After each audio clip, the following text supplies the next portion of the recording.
పేరు సిహెచ్ శ్రీనివాసులు, అందరూ రాయుడు అని పిలుస్తారు. నేను 2019 సంవత్సరం నుంచి వినిత మేడం వాళ్ళ దగ్గర నమ్మకంగా పనిచేస్తూ ఉన్నాను.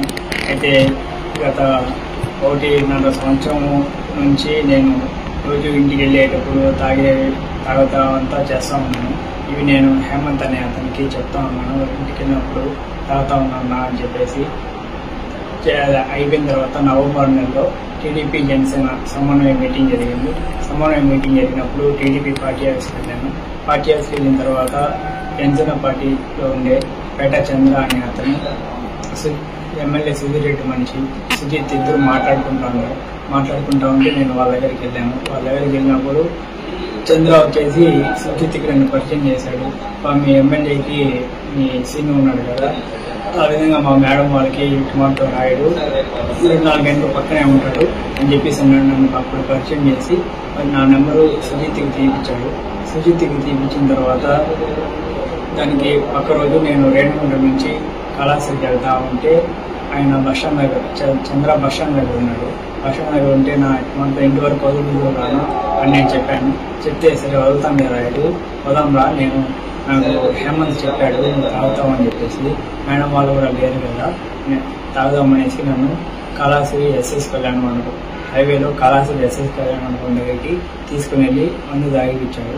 మందు తాగిపించి తాగుతా ఉంటే సుజిత్ ఏమన్నా ఫోన్ చేశాడా అని అడిగాడు. లేదు నాకేం చేయలేదనా అని చెప్పాను. చెప్తానే నాకు జీతం ఎంత ఇస్తారు అవంతా అడిగాడు. నేను 8,000 ఇస్తారు నా అవంతా చెప్పాను. చెప్పిన తర్వాత సుజిత్ ఫోన్ చేస్తాడు. ఫోన్ చేసి మన మేడం వాళ్ళ గురించి విషయాలు అడుగుతాడు. అది చెప్పు, నేను డబ్బులు తీసాను వాడి కాడ అని చెప్పాడు. విషయాలు మనకు ఎందుకు చెప్పాలన్నా వాడికి సుజిత్కి అని చెప్తే, ఏదో రాయుడు ఏం కాదు, వాడు మా పక్కన రోడే, నువ్వు చెప్తా ఉండి నేను నీకు డబ్బులు తీసాను అని చెప్పాడు. చెప్పిన తర్వాత మళ్ళీ పక్క రోజు నాకు సుజిత్ ఫోన్ చేశాడు. సుజిత్ ఫోన్ చేసి చంద్ర ఏమన్నా చెప్పాడా అని అడిగాడు. మాతో ఫోన్ చేస్తారు, మా మేడం వాళ్ళ గురించి అడుగుతాడు, విషయాలు చెప్తా ఉండు, డబ్బులు ఇస్తాడు అని చెప్పాడు అని చెప్పాను. ఎంత డబ్బులు ఇస్తామని చెప్పినాడు అని అడిగాడు. లేదు నాకు ఎంత ఇస్తామనేసి ఏం చెప్పలేదు, విషయాలు అడుగుతా ఫోన్ చేస్తాడు, విషయాలు అడుగుతాడు, అది మాత్రం చెప్పు అని చెప్పి నేను డబ్బులు తీసాను అని చెప్పాను. సరే నేను ఇస్తానులే అని చెప్పి దానికి మళ్ళీ 2 రోజుల తర్వాత నేను మేడం వాళ్ళ ఇంటి దగ్గర ఉంటే పేట చంద్ర అని అతను ఫోన్ చేసి ఎస్ఎస్ కళ్యాణ మండపం దగ్గర ఉన్నాం రాయుడు, 1 నిమిషం వస్తావా మాట్లాడాలా అని చెప్తే నేను బండి వేసుకొని ఎస్ఎస్ కళ్యాణ మండపం దగ్గరికి వెళ్ళాను. బండి అక్కడికి వెళ్తే అక్కడ ఆల్రెడీ సుజిత్ చంద్ర కూర్చొని మందు తాగుతా ఉంటే నేను వెళ్తానే నాకు గ్లాస్లో పోసి తాగు రాయుడు అని చెప్పారు. లేదు నా మేడం వాళ్ళు ఇంటికాడ ఉన్నారన్నా, నేను తాగి వాసన వస్తుంది తెలుసుకోవచ్చు చెప్తాను మళ్ళీ ఇద్దరేనా అని చెప్తే 1 గ్లాస్ తాగని చెప్పేసి 1 గ్లాస్ ఇచ్చారు. 1 గ్లాస్ ఇచ్చిన తర్వాత నీకు చెప్పాను కదా మేడం వాళ్ళ గురించి అడుగుతా ఉంటాడు, ఫోన్ విషయాలు అడుగుతాడు, డబ్బులు చూస్తాడు అని చెప్పేసి చెప్పాను కదా అని చెప్పి అడిగినాడు. అవును నాకు చెప్పాను నేను చెప్పాను. చెప్పిన తర్వాత 30 లక్షలు ఇస్తాడంట సుజిత్, విషయాలు చెప్తా ఉంది అని చెప్పాడు. 30 లక్షలు అంత డబ్బులు ఎందుకు అంటే నీకు చెప్పావు కదా 8,000 జీతం అని చెప్పేసి నేను అడిగిన బయట వెళ్ళి బాగా హ్యాపీగా ఉంటాడు అని చెప్పేసి అప్పుడే నాకు 2 లక్షలు తీసి ఇచ్చాడు. చంద్ర అని అతను సుజిత్ 2 లక్షల డబ్బులు ఇచ్చాడు. ఆ 2 లక్షల డబ్బులు నేను తీసుకొని నేను ఇంకా డబ్బులకి వడిపెత్తుపడి ఇంకా డబ్బుల కోసం డబ్బుపై ఆశ చేసి ఇంకా 2 లక్షలు ఇచ్చారంటే ఇంకా 30 లక్షలు కూడా ఇస్తారు అని చెప్పేసి ఆ డబ్బులు కూడా తీసుకున్నామని చెప్పేసి నేను ఆ 2 లక్షల డబ్బులు తీసుకొని పార్టీ ఆఫీస్కి వెళ్ళిపోయి అక్కడ నా రూమ్లో నా ర్యాక్లో నేను దాచిపెట్టేసి మళ్ళీ ఇంటికి వెళ్ళినప్పుడు ఇంటికాడ పెట్టేసి ఖర్చు పెట్టేస్తా ఉంటే అప్పుడు నాకు సుజిత్ ఫోన్ చేయడం స్టార్ట్ చేశాడు. ఫోన్ చేసి విషయాలు అడుగుతా ఉన్నాడు, ఇక్కడ వెళ్తున్నారు ఏం చేస్తున్నారు అంతా అడుగుతా ఉంటాడు. నేను మొత్తం పిండి చెప్తా ఉంటాను. చెప్పేసి టికెట్ కోసం ఏమైనా ట్రై చేస్తున్నారో అవంతా అడిగాడు. అవును మనతో పార్టీ ఆఫీస్కి వెళ్తున్నారు, పార్టీ ఆఫీస్లో మాట్లాడుతున్నారు, నాదేలా మనం మాట్లాడుతున్నారు, అది మొత్తం నేను చెప్పేసి ఇంకా ఎలక్షన్ అంతా అయిపోయింది. సుధీర్ రెడ్డికి టికెట్ వచ్చిన రోజు అన్న వచ్చేసి సుధీర్ రెడ్డిని మాతో సుధీర్ రెడ్డి వీడియో ఒకటి మాట్లాడి ఇప్పుడే కాదు ఇంకో వచ్చే 15 సంవత్సరాలు మేమే ఇక్కడ ఉంటాము, మమ్మల్ని ఎవరు ఏం చేయలేదు అని చెప్పి వీడియో మాట్లాడుతూ ఉంటే అన్న వాళ్ళు చూసి సుధీర్ రెడ్డిని తిట్టారు. వీడియో ఇంకో 6 నెలల ముందు వచ్చేసి టికెట్ తెచ్చుకొని ఓవర్ యాక్షన్ అంటా ఉంటే నేను అప్పుడు వాడికి వాయిస్ మెసేజ్ వాట్సాప్లో రికార్డ్ చేసి వాడికి సుజిత్కి పెట్టాను. సుజిత్కి పెట్టిన తర్వాత చంద్ర వచ్చి నన్ను అడిగాడు, ఇంకా రికార్డ్ ఏదో పెట్టామనుకున్నాయి అనేసి. అవునా సుజిత్ అడిగాడు. దానివల్ల రికార్డ్ ఆన్ చేసి పెట్టినా నేను చెప్పాను.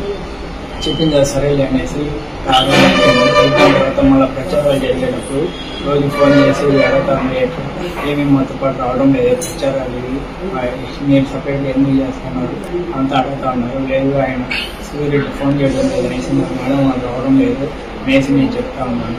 2 సార్లు పేట చిరంజీవి షాప్ ఎదురుగా బైక్ పార్కింగ్ దగ్గర కూడా నేను సుజిత్ 2 సార్లు చంద్ర ముగ్గురం కలిసి 2 సార్లు అక్కడ మాట్లాడుకుంటా ఉన్నాము. ప్రచారాలు రావడం లేదు ఏమి అని అడుగుతా ఉంటే అవి మాట్లాడతామంటే అవి మేము ముగ్గురం మాట్లాడుకునే విషయాలు కూడా పేట చిరంజీవి షాప్ గురించి హేమంత్ రాము ఒకసారి చూశారు. మన హేమంత్ రాము మన తోట సురేష్ కూడా ఒకసారి చూశారు. చూసి మమ్మల్ని అయితే ఏం అడగలేదు. వాళ్ళు ఉండేది నేను గమనించాను. మళ్ళీ ప్రచారాలు మళ్ళీ రావడం లేదు. మళ్ళీ నామినేట్ ఎలక్షన్ అంతా అయిపోయిన తర్వాత నాకు మళ్ళీ డబ్బులు ఏమీ లేదు. నేను నా ఫోన్కి కొంచెం ఇబ్బందిగా ఉండి నేను చంద్ర షాప్ దగ్గరికి వెళ్ళి అడిగాను, ఏం నా 30 లక్షలు ఇస్తామని చెప్పినారు అనేసి నేను విషయాలన్నీ చెప్పాను కదా. నాకు కొంచెం ఇబ్బందిగా ఉన్నది, నాకు డబ్బులు అర్జెంట్ కావాలి అని చెప్తే పక్కన సరే రాయుడు నేను సుజిత్గా మాట్లాడి చెప్తాను రేపు రా అని చెప్పాడు. సరే అనేసి నేను అప్పుడు ఇంటికి వెళ్ళిపోయేసి మళ్ళీ పక్క రోజు చంద్ర షాప్ దగ్గరికి వెళ్ళి ఏమన్నా మాట్లాడినామన్నా అంటే మాట్లాడినాను పలా వేరే రమ్మన్నాడు అనేసి నేను బస్టాండ్ పక్కన గవర్నమెంట్ హాస్పిటల్ సందులో నుంచి అక్కడ గుంతలపల్లి ఎస్ఎస్ కళ్యాణ మండపం నుంచి ఎంజిఎం హాస్పిటల్ నుంచి రిలయన్స్ పెట్రోల్ బంక్ అట్లా శివనాథ పాలెము అక్కడ డ్యామ్ దగ్గరికి తీసుకుని వెళ్ళాడు. చంద్ర తీసుకుని వెళ్ళి అక్కడ ఆల్రెడీ సుజిత్ ఉన్నాడు బ్యాగ్ పెట్టుకుని ఉంటే ఏం బాగా మాతో డబ్బులు ఇస్తామని చెప్తున్నాను కదా మా వాడికి ఈఎంఈ లోపల వాడు నాకు 20 లక్షలు ఇచ్చాడు. 20 లక్షలు ఇచ్చే లోపల నేను చంద్రాన్ని అడిగినాను, ఏనా నువ్వు తీసాను 30 లక్షలు కదా మళ్ళీ ఏమన్నా 20 లక్షలు ఇచ్చారు అని చెప్తే లేదు దానికి ఆయన సూర్యరెడ్డితో ఏదో మాట్లాడతాడంట, ఇంకో పని ఏదో చేయాలంట, ఆ పని చేసిన తర్వాత ఆయన వేసాడంట 30 లక్షలు అని చెప్పి ఇప్పుడు అలోపు 20 లక్షలు పెట్టుకోవాలని చెప్పేసి ఇమ్మని చెప్పాడు అని చెప్పి సుజిత్ చెప్పాడు. సరే అనేసి నేను ఆ బ్యాగ్ తీసుకొని వెళ్తా ఉన్న టైంలో ఆయన చంద్ర వచ్చేసి వద్దురాయుడు నువ్వు ఈ డబ్బులు తీసుకోబోవద్దు, నువ్వు తీసుకోబోయినావు ఎక్కడైనా పెట్టావంటే ఎవరన్నా చూసారంటే మనం అందరం తీసుకురాబడతాము, మన గురించి ఎవరన్నా అడిగారు, నువ్వు ఎక్కడ ఈ డబ్బులు దాచి పెట్టుకోలేవు, నువ్వు అడిగినప్పుడు చెప్పు, అంటే నీకు అవసరం పడినప్పుడు చెప్పు, నేను ఇస్తా ఉంటాను, నేను కూడా ఏమైనా వాడుతూ ఉంటే నాకు అది పెట్టుకుంటాను అని చెప్పేసి దాంట్లోంచి నాకు ఇంకో 2 లక్షలు తీసిచ్చాడు. 2 లక్షలు తీసిచ్చి నన్ను మళ్ళీ వెళ్ళిన రూట్లోనే వాళ్ళ షాప్ దగ్గర తినిపేసి ఆయన షాప్లోకి వెళ్ళిపోయాడు. నేను ఆ 2 లక్షలు తీసుకొని ఇంకా నేను మా ఊరికి వెళ్ళిపోయేసి 2 రోజుల తర్వాత నేను కొత్త సిమ్ మార్చి వాళ్ళకి సుజిత్ ఆ నెంబర్ తెలియకుండా ఉండేలోపు బీజేపీ విజయ్ అనే అతనితో పాటు ఒకసారి మా ఊరికి వచ్చాడు. మా ఊరికి వచ్చి విజయ్ మా ఊరికి వచ్చి నాతో మాట్లాడినాడు. సుజిత్ వచ్చేసి నాతో ఏమీ పోవడం లేదంటే నేను అక్కడికి ఆయన అడిగాడు. అవును నేను రోజు ఇంటిగా ముందు వస్తానని చెప్పినాను, దానికి వద్దన్నారు, నేను సరైన గమనం అయిపోయాను అని చెప్పాను. లేదు అట్లా పోకపోతే అట్ట నేను ఎమ్మెల్యే 30 లక్షలు ఇస్తామని చెప్పి ఇంకో పని చెప్తానని చెప్పాను కదా, పోతేనే కదా ఆ పని చేయగలుగుతావు, పోకపోతే అట్లా పోవాలి ఖచ్చితంగా అని చెప్పాడు. వాడు చెప్పిన తర్వాత సరిగ్గా వెళ్తాను అని చెప్పాను. ఇప్పుడు వార్త ఉండే నెంబర్ నాకు వెళ్ళి అని అడిగాడు. వాడు అడిగేలోపు నేను అప్పుడు కొత్త సిమ్ తీసుకొని ఆ కొత్త సిమ్ నెంబర్ వాడికి ఇచ్చాను. వాడు ఇచ్చిన తర్వాత ముందులాగా మళ్ళీ ఫోన్ చేసి ఎక్కడ వెళ్తున్నారు ఏమి విషయాలు తర్వాత ఉన్నారు నేను చెప్తా ఉన్నాను. ఒకసారి ఉన్నట్టు మీ సార్ని చంపేమన్నాడు ఎమ్మెల్యే అని చెప్పాడు. వాడు చెప్పిన తర్వాత నేను 2 సార్లు కార్లో వెళ్ళేటప్పుడు ట్రై చేశాను కట్టేస్తాను అనేసి, కానీ అది కుదరక నేను వెళ్ళిపోయి మేడం వాళ్ళని మార్చి నేను కావాలనే చేస్తున్నావా నువ్వు డ్రైవింగ్ వెళ్ళి ముందు దిగుదా అని చెప్పేసి నేను అప్పుడు డ్రైవింగ్ తీసి వెనకాల చదివి దాని తర్వాత నాకు డ్రైవింగ్లో వేయకుండా వేరే పని పెట్టుకున్నాను.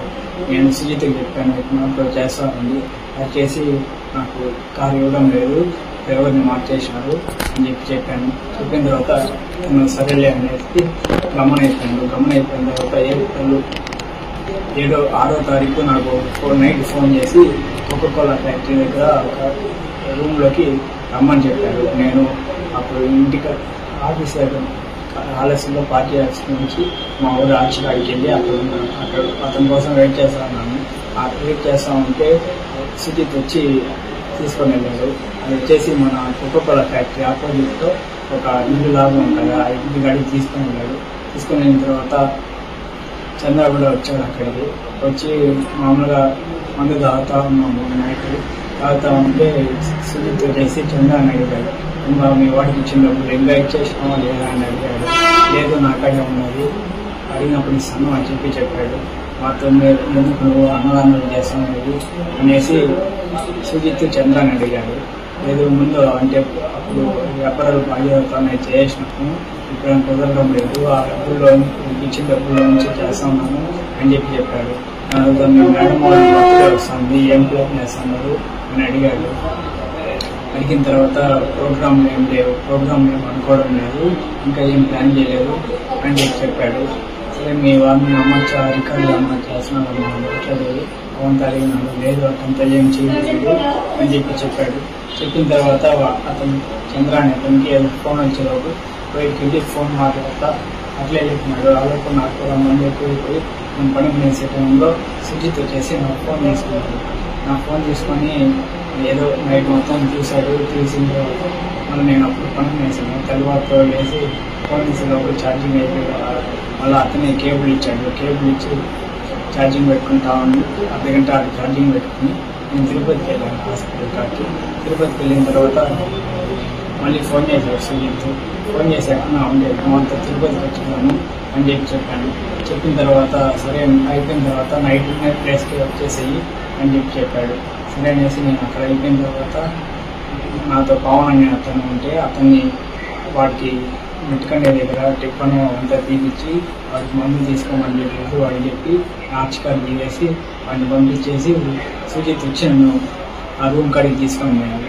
రూమ్ కాడికి తీసుకొని పోయి బిర్యానీ మందు అంతా తీసుకొని వచ్చి తాగుతా ఉండి తింటా ఉండే టైంలో మధ్యాహ్నం టైంలో ఎమ్మెల్యే సుబ్బిరెడ్డి ఆ రూమ్ దగ్గరికి వచ్చాడు. రూమ్ దగ్గరకు వచ్చేసి ఏమో నువ్వేనా అంతా ఒక పనిచేస్తూ ఉండేది అని అడిగాడు. అవును నేనే అని చెప్పాను. అంతే సార్ నేను జీతం అంతా అడిగాడు. నేను 9,000 ఇస్తున్నారు అని చెప్పాను. 9,000 ఇంకా ఎవరన్నా పని చేస్తారా, నేను 19,000 ఇస్తాను, నాకు అది వచ్చేసి అని అడిగాను. లేదు మా మేడం వారికి పదవ వచ్చిన తర్వాత కారు ఇల్లు కొనిస్తామని చెప్పారు, దానికోసం నేను అడిగాను, మా ఇంట్లో అక్కడే ఉన్నామని చెప్తారు అని చెప్పాను. సరే నువ్వు రాకపోతే పోయినావు, మా కోవిడ్లో ఉంటారంటని మీ అత్త మీ చెల్లెలు కోడూరులో ఉంటారంట, ఈ మధ్య పెళ్ళి మీ చెల్లెలకి మీ అవ్వ ఒకటే ఇంట్లో ఉంటారంట కదా, మీరు బొక్కింగ్ పాలమంట కదా అని అడిగాడు. అవును నీకు ఇవన్నీ ఎట్లా తెలుసు అని చెప్తే నేను ఎమ్మెల్యే నాకు ఇవంతా తెలియకుండా ఉంటుందా అని చెప్పాడు. చెప్పిన తర్వాత మా వాడు ఆల్రెడీ 20 లక్షల డబ్బులు నన్ను ఇచ్చినా అని అడిగాడు. అవును ఇచ్చాను అని చెప్పాను. దాని తర్వాత సరే నువ్వు నా కాడికి రాకపోతే పోయినావు, నేను మేడం సార్ ఏదైనా ప్రైవేట్గా ఉండే వీడియోలు లేకపోతే మీ పార్టీలో ఎవరికైనా పెద్దవాళ్ళతో మాట్లాడుతూ ఉండే వీడియోలు లేకపోతే ఏదైనా నన్ను చెప్తా ఉండే వీడియోలు లేకపోతే మీ మేడం ఏదైనా వల్గర్గా ఉండే వీడియోలు నాకు ఇచ్చేసేయి, ఆల్రెడీ మా వాడు చెప్తున్నాడు కదా మీకు 30 లక్షలు డబ్బులు ఇస్తామని చెప్పేసి అని వాడు పక్కన డబ్బులు ఓపెన్ చేసి చూపించి మీ మాత్రం అవి నాకు ఇచ్చేసినా ఉంటే ఈ డబ్బులు మీకు ఇచ్చేస్తాను, నేను బయట పంపించేస్తాను, మీ పేరు ఏడా రాను, వెంటనే వెళ్ళి హ్యాపీగా బతుకు అని చెప్పి డబ్బులు లేకుండా తీసుకుని వెళ్ళిపోయాడు. తీసుకుని వెళ్ళిపోయిన తర్వాత అక్కడ కొంచెంసేపు ఉండి నేను తినేసి ఇంటికి వచ్చేసిన తర్వాత మళ్ళీ నాకు 14వ తేదీ సుజిత్ చంద్రాకి చెప్పినాడు, మాతో ఎమ్మెల్యే ఇంటికి వెళ్ళేసి వచ్చాను అని చెప్తే మాతో ఏం చెప్పారు అని అంతా అడిగారు. అడిగితే నేను మాతో పోయినాను, వీడియోలు అడుగుతున్నారు, వీడియోలు మా వాళ్ళు యాడ్ అవుతుందా కాదులేనా అని చెప్తే లేదు నువ్వు తీయాలి రాయుడు, నాకు తీసి ఇచ్చే వీడియోలు. నేను ఆల్రెడీ 20 లక్షలు ఇస్తామని చెప్తున్నాను, నేనే తీయించాను కదా. ఆ 30 లక్షలు 30 లక్షలు కాకపోతే ఇంకో 30 లక్షలు వేసి 60 లక్షలు నేను తీస్తాను, నాది బాధ్యత. మన నమ్ము వాళ్ళకి మనకి సంబంధం ఉండదు, పని అయిపోతుంది అని చెప్పేసి ఆ రోజు వెళ్ళిపోయాడు. ఆ రోజు నాకు కొట్టేసారి అని అతని ద్వారా 3 సార్లు ఫోన్ చేశాడు. 3 సార్లు ఫోన్ చేసే లోపల నేను ఫోన్ చూసలేదు, ఆటోమేటిక్గా రిప్లై కాల్ మీ బ్యాక్ అనేసి పెట్టిన తర్వాత అతను నాకు మెసేజ్ పెట్టాడు.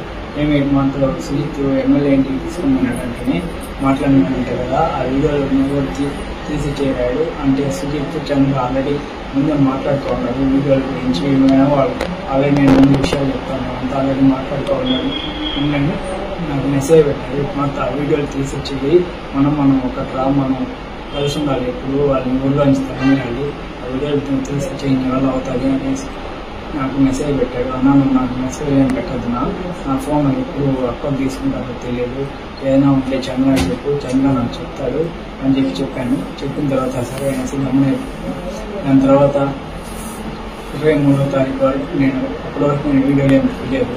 23వ తారీఖు సుజిత్ నాతో డైరెక్ట్గా మాట్లాడి ఏమి ఎమ్మెల్యేని మాట్లాడిన తర్వాత ఏమి పెట్టలేదా అనేసి బెదిరించి మీ ఇంట్లో గురించి అంతా మాకు తెలుసు అని చెప్పిన వారు ఏంటి నువ్వు ఉన్నావు, మేము మా గురించి మీకు తెలియదు, అప్పుడు మీ మేడం కార్లు బోల్ట్ తీసిన కూడా మేమే, మా గురించి నీకు పూర్తిగా తెలియదు, మేము ఇంట్లో నుంచి అన్నా చంపేస్తాము, ఏడాదిన్నర మొత్తం చెప్పాను కదా, లేదంటే నువ్వు ఇన్ని రోజులు మాట్లాడుతుంది అంతా నా అక్కడ రికార్డులు ఉండదు, నేను బయట పెట్టేస్తాను, బయట పెట్టానంటే మీ మేడం వాళ్ళు నేను ఏం చేయాలో చేస్తారు, అందరూ తెచ్చుకోవద్దు, నువ్వు పోలీస్ స్టేషన్కి పోయినా కూడా ఏం చేయలేదు, మీ మేడం వాళ్ళు ఏం చేయలేదు, మేము ఏం చెప్తే అదే చెప్తారు అని చెప్పేసి నాకు మర్యాదగా ఇచ్చేది. ఎప్పుడు సపోర్ట్ అడిగాడు. ఇదంతా బర్త్డే ఉన్నది 25వ తారీఖు, నాకు ఫుల్ పనులు ఉన్నాయి, అవ్వదు, మళ్ళీ ఇస్తాను 26వ తారీఖు అట్లా ఇస్తాను అని చెప్పాను. చెప్పిన తర్వాత 26వ తారీఖు ఇంట్లో ఎవరు లేదు, మేడం ఒకటి సోఫాలో కూర్చుంటే నేను కొన్ని కాళ్ళకి కూర్చొని నా ఫోన్ బ్యాక్గ్రౌండ్ వీడియో రికార్డ్ అయ్యి అప్పుడు వీడియో ఆన్ చేసుకొని 20 నిమిషాల మధ్యలో వీడియో పెట్టే లోపల నా ఫోన్కి వాట్సాప్లో ఏదో మెసేజ్ వచ్చింది. మెసేజ్ వచ్చే లోపల అది సౌండ్ వచ్చి మేడం అక్క తీసుకొని చదివిస్తాను అని చెప్పి తర్వాత అనే టైంలో వీడియో చేసి ఫోన్లో డిలీట్ చేశాను. నాకు భయంగా చేసింది. నేను సుజిత్కి ఫోన్ చేశాను, అంత వీడియో తీస్తూ ఉంది, నేను దొరికినాను, ఏం చేయాలి ఇప్పుడు అని చెప్తే నువ్వేమని చెప్పావు అని అడిగాడు. నేనేం చెప్పలేదు, నేనేం అడగలేదు, అయితే ఏం చెప్పలేదు, నాకు భయంగా ఉన్నది అని చెప్పాను. చెప్పిన తర్వాత మా అన్నయ్య చెప్తే బాగుండదు, నాకు ఆల్రెడీ ముందే చెప్పాను కదా, మీకు ఇంకంతా మాకు తెలుసు అని నేను చెప్పేసాను. దీని వెనకాల ఎమ్మెల్యే ఉన్నాడు, లేకపోతే నేనున్నాను, మా అన్నయ్య చెప్తూ ఉంటే బాగుండదు అని చెప్పేసి నీ సౌండ్ బాగుంది. వాడు ఫోన్ కట్ చేసాను. ఫోన్ కట్ చేసిన తర్వాత నేను ఏం చేయాలో తెలియక నేను ఒకటే సాయి అయినట్టు మెసేజ్ పెట్టాను. నాకు మనతో వీడియో గురించి తెలుసు కదా, నాకు తీస్తాను దొరికినా ఏం చేయాలి అని చెప్పి వాడు కూడా ఏం రిప్లై లేదు. దాని తర్వాత నేను పేట చంద్ర మెసేజ్ పెట్టాను, ఆయన మనతో వీడియో తీస్తాను దొరికినా అని చెప్పే లోపల ఆయన అవునా ఎక్కడ దొరికిపోయినావు రాయుడు, నా మీద చెప్పద్దు, డబ్బులు నేను తీసాను, నేను ఎక్కడ తప్పించుకొని వచ్చేసింది అని చెప్పాడు. చెప్పిన తర్వాత నేను ఆ రోజు ఎమ్మెల్యే కూడా